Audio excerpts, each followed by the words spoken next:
Hi friends, నేను మీ శ్రీదేవి చింతపల్లి. ఈ రోజు స్వచ్ఛమైన జున్ను పాలతో జున్ను గడ్డను వెరీ టేస్టీగా పర్ఫెక్ట్ గా ఎలా తయారు చేసుకోవాలో ఈ వీడియోలో తెలుసుకుందాం. ఇవి మొదటి రోజు పాలండి. మొదటి రోజు పాలకి బాగా పాలు కూడా ఎక్కువగా కలుస్తాయి. ఈ జున్నుకి కావాల్సినవి ఒక పావు కేజీ బెల్లం వచ్చి తీసుకున్నాను. అలాగే ఒక కప్పు పంచదార కూడా తీసుకున్నాను. యాలకులు 3, మిరియాలు కొంచెం. ఇప్పుడు ఇవి లీటర్ పాల ప్యాకెట్లు అండి, ఇవి రెండు కూడాను. ఇప్పుడు నేను ఇవి ఎలా కలుపుతానో ఏంటో చూడండి. ఇలా మందపాటి ఒక పాత్ర అయితే తీసుకోవాలండి. చూడండి ఎంత పసుపు కలర్ లో ఉన్నాయో. ఇలా పసుపు కలర్ లో ఉన్నాయంటే మొదటి రోజు చిక్కటి పాలు అన్నమాట.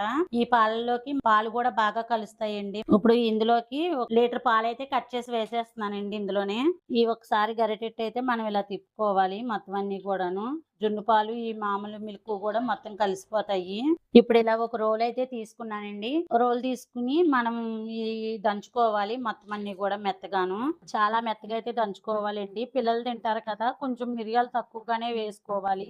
చూడండి మెత్తగా అయితే నలిగిపోయినాయి కదా మొత్తం అన్ని కూడాను. ఇప్పుడు ఒక గిన్నెలోకి అయితే తీసేసుకుందాం. అందులోనే పావు కేజీ బెల్లం కూడా ఇందులో వేసేసుకుని చితకొట్టేసుకుందాం మెత్తగాను. ఇలా మెత్తగా అయితే దంచుకోవాలండి. బెల్లము అలాగే కొంచెం పంచదార వేసుకుంటే జున్ను చాలా టేస్ట్ గా బాగుంటుందండి. చూడండి ఇలా మెత్తగా అయితే నలిగిపోయింది కదా. ఒక ప్లేట్లో అయితే వేసేసుకుందాము. చూడండి దంచి పెట్టుకున్న మిరియాలును యాలక్కాయల పొడిని బెల్లము కూడా ఈ పాల్లో వేసి మొత్తం కలుపుకుందాము. ఇలా వేసుకుని మొత్తం కలవాలండి.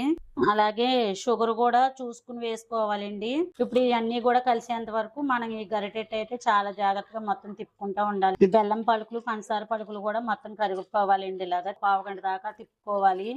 మధ్య మధ్యలో కలుపుతూను ఒకసారి టేస్ట్ అయితే చూడండి, తీపి అనేది ఈక్వల్ గా సరిపోయిందో లేదనేది.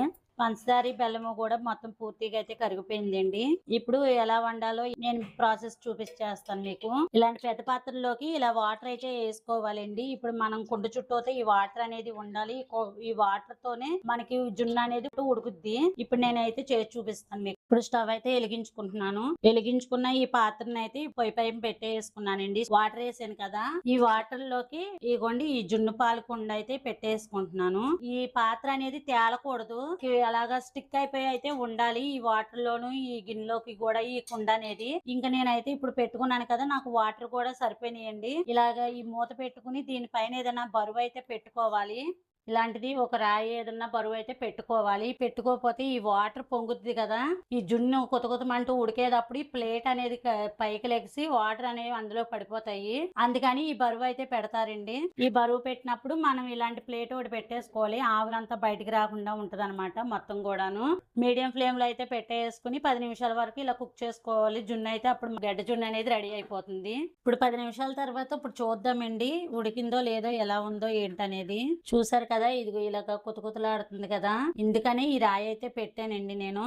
ఇప్పుడు మూత తీసి ఒక చాకు తీసుకుని జున్నులోకి అయితే గుచ్చుదామండి. ఇప్పుడు చాకుతో గుచ్చాను కదా, చాకుకైతే ఏమీ అంటుకోలేదు చూడండి. అయితే మనకి ఇంకా జున్ను అయితే రెడీ అయిపోయినట్టేనండి. చూడండి మీకు కనిపిస్తుంది కదా, ఎక్కడా కూడా అంటుకుంటలేదు ఏమీని. స్టవ్ అయితే కట్టేసాను. ఇప్పుడు ఇది పూర్తిగా చల్లారినాకే తినాలండి జున్ను అయితే. చల్లారినాకైతే చూపిస్తాను మీకు జున్ను ఎలా వచ్చిందో ఏంటనేది. జున్ను అయితే పూర్తిగా చల్లారిపోయిందండి మొత్తము కూడాను. చూడండి మొత్తం చల్లారిపోయింది. ఇలా చల్లారినప్పుడే మనం తీసుకోవాలి. చూసారా మొత్తం బిగిసిపోయింది కదా జున్ను. ఇప్పుడు నేను ఒక బౌల్లో వేసి మీకు చూపిస్తాను.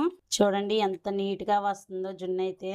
మరీ గట్టిగాను కాకుండా అలాగని పలుచగాను కాకుండా చక్కగా వస్తుంది. స్మూత్ గా ఉంటదండి ఇలాగైతే. చూసారు కదా ఎంత బాగా వచ్చిందో. మరీ మెత్తగాను లేదు, అలాగని గట్టిగాను లేదు. ఇలా ఉంటే మనకి జున్ను చాలా పర్ఫెక్ట్ గా వచ్చినట్టు అనమాట. ఈ కన్సిస్టెన్సీ లో వచ్చినాక మనం ఈ జున్ను తింటే నోటికి ఎంత హాయిగా ఉంటుందోనండి. మరి ఇప్పుడు నేను మీకు టేస్ట్ చేసి చూపిస్తానండి ఎలా వచ్చిందో ఏంటి. ఎంత బాగుందోనండి.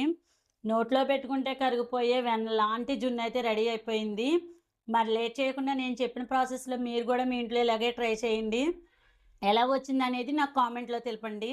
మరి ఈ వీడియో కనుక నచ్చితే లైక్ చేసి, షేర్ చేసి, సబ్స్క్రైబ్ చేయండి. మరొక మంచి వీడియోతో మళ్ళీ కలుద్దాం. Bye friends.